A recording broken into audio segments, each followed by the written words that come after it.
जानवर को लेकर के, गाय को लेकर के बड़ा सवाल उठाता है। एक इंस्पेक्टर की भी हत्या हो गई थी। बताओ क्या मदद हो पाई उसकी इंस्पेक्टर की? बताइए मदद हुई क्या? जो मदद का वादा किए गए थे ये बीजेपी के लोग ही कराते हैं। याद रखना, जितना गड़बड़ होगा सब बीजेपी कराएगी। तो क्या बीजेपी को उनके नाम पर कोई बड़ा काम नहीं करना चाहिए? ये काम नहीं करेंगे।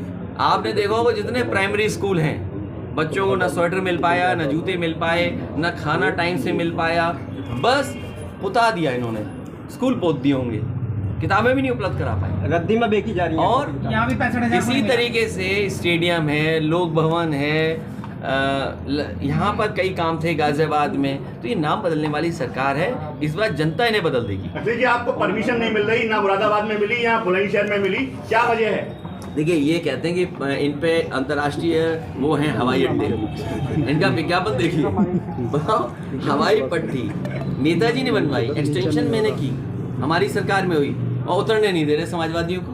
यहाँ भी सुनने में आया कि हेलीपैड ठीक ठाक था, क्योंकि हमें तकलीफ देनी है, समाजवादियों को तकलीफ हो, उनका कार्यक्रम ना हो पाए, किसी से मिल ना पाए, आपसे न मिल पाए। उन्हें तकलीफ ये थी कि आपसे मिल लेंगे, आप पूछोगे, हम जवाब देंगे। अब आपको मैनेज करेंगे वो लोग, कुछ मैनेज हो जाएंगे, कुछ हम ना चलाएंगे। तो बदनामी तो बीजेपी की होगी ना।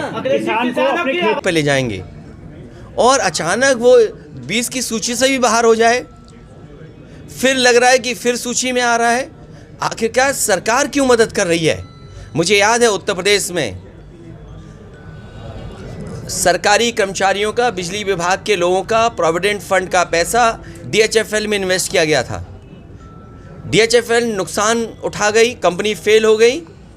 उस समय जिन अधिकारियों ने फैसला लिया उनको जेल भेज दिया गया।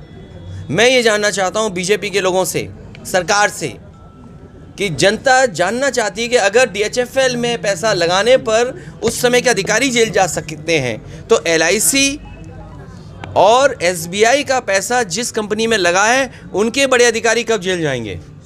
आप ED, CBI, इनकम टैक्स लिए घूमते हो।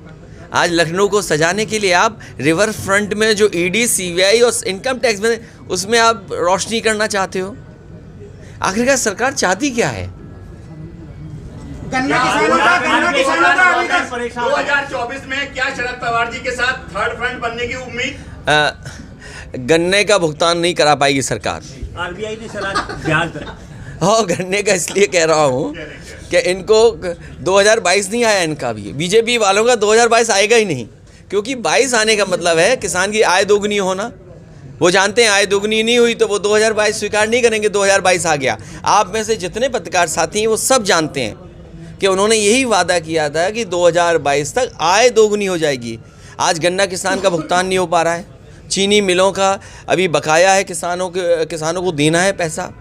आखिर सरकार क्या कर रही है? और मुझे खुशी है इस बात की कि शरद पवार जी का प्रयास हमेशा रहा है कि एक विकल्प के रूप में कोई न कोई पार्टियां मिल कर के फ्रंट बनाएं, गठबंधन करें, और इस तरह के काम में मैं समझता हूं तेलंगाना के मुख्यमंत्री जी लगातार काम कर रहे हैं, ममता बनर्जी जी काम कर रही थी और वो अभी भी इस प्रयास में हैं, नीतीश जी भी इस प्रयास को कर रहे हैं।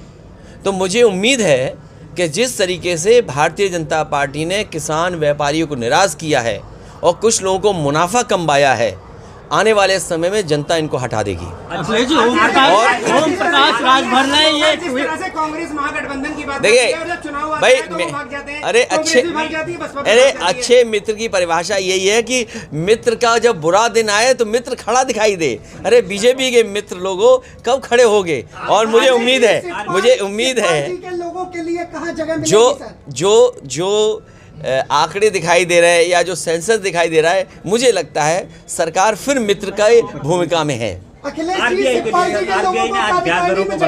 किसमें? अखिलेश यादव जी कार्यकारिणी में शिवपाल जी के लोगों को भी जगह मिलेगी। अरे भाई कौन सा चैनल चलाते हो? ये महंगाई इतनी बढ़ेगी कि हम और आप लोग उस पर रहेंगे, वो जो मिल रहा है अनाज। अखिलेश जी, एक तरफ टैक्स स्लैब कम किया जा रहा है, दूसरी तरफ महंगाई पर बढ़ाई जा रही है। देखिए, आपको हमको ये अनाज देना चाहते हैं 400 रुपए का, 300 रुपए का, और कहते चुप रहिए बस। ये इनका तरीका है काम करने का। लोगों को, गरीबों को ये लगेगा कि अगर हम बीजेपी को नहीं वोट देंगे तो लगता हमारा अनाज छिन जाएगा। लखनऊ के नाम को लेकर सर, लखनऊ के नाम के लेकर, लखनऊ का नाम बदला है जी, हम अगर लखनऊ का नाम बदला जाएगा, गाजीपुर का भी बदलने का अरे लखनऊ के नाम की मैं देखिए ये नाम बदलने से टेबल को टेबल कर दोगे, टेबल को कुर्सी कह दोगे क्या?